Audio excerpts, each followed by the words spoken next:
I'm at the bottom of page 93. The conductor stopped in front of the old woman and held his hand out for her ticket.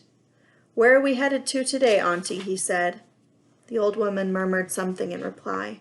Her voice was so weak Myrtle couldn't make it out. "Change trains in Lexington, Auntie," said the conductor. He punched her ticket and reached for Myrtle's. "Change in Chattanooga for Nashville," he said to Myrtle. She guessed her ticket was all right. "Mr. Merganser is my name." "Mrs. Merganser is my name," said the old woman, speaking quite clearly once the conductor had moved on. "Pleased to meet you, ma'am," said Myrtle politely. "I'm Myrtle Davies." They rode on in silence for a while. "You have people in Tennessee?" Mrs. Merganser asked eventually. "Yes, ma'am." Myrtle had never heard that she had people there, but there were people in Tennessee, no doubt, so it was possible that some of them were Myrtle's. Mrs. Merganser seemed to accept this as a reason enough for Myrtle's traveling. People sometimes sent their children on trains alone, because who could afford an extra adult's fare just to escort a child who presumably had brains enough to change trains by herself? "How old do you think I am, child?" Mrs. Merganser asked. "I don't know, ma'am," said Myrtle, thinking that the woman must be at least 100. "I don't know either. I was born in Alabama a long time before freedom came. When I was no bigger than you, I was sold away from my mother into Georgia, and I never saw her again." Myrtle kept her eyes cast down and listened respectfully. She had met old people who had been slaves before. None of them had been as old as Mrs. Merganser, though. "My first baby was sold away from me when he was 1 year old. The second as well.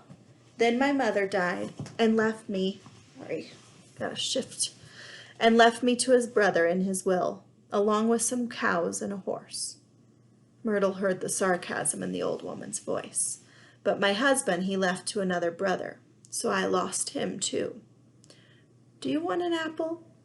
Myrtle felt derailed by the sudden change of subject. "Yes, ma'am." Mrs. Merganser dug an apple out of her handbag, polished it against her skirt, and gave it to Myrtle. Myrtle was struck by how bright and smooth the apple looked against Mrs. Merganser's wrinkled old skin.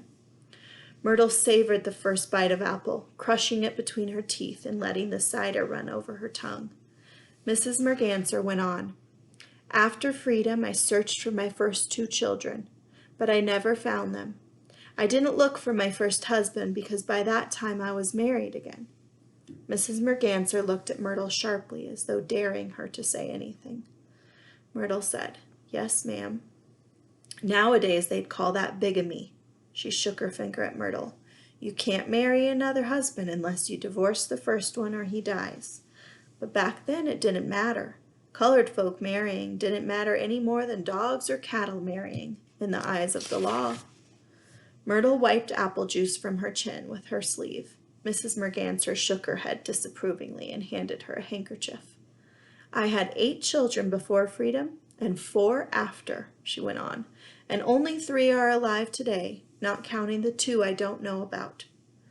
Myrtle tried to think of something comforting to say and came up with, "Pretty soon, though, ma'am, they're going to let women vote." Mrs. Merganser shook her head in disbelief. "You think they're going to let us vote? Even if they do pass this amendment and let white women vote, you think they're going to let colored women vote? You haven't been listening to a word I've said, child." "Yes, ma'am," Myrtle contradicted.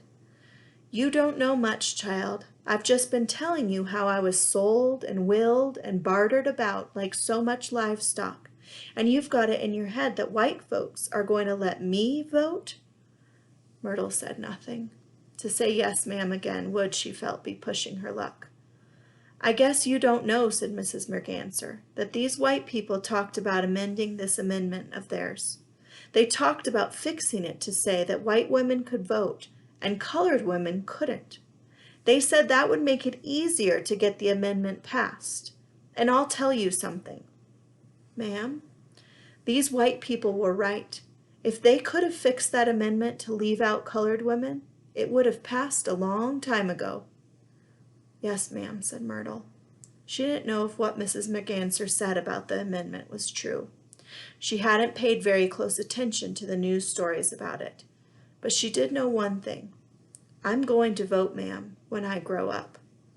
Mrs. Merganser huffed derisively. We're sitting here in this Jim Crow car because white people don't want to have to look at us when they ride on a train. And you think these same white people are going to let you pick their president for them? Myrtle looked at the floorboards. Put that way, it did sound foolish.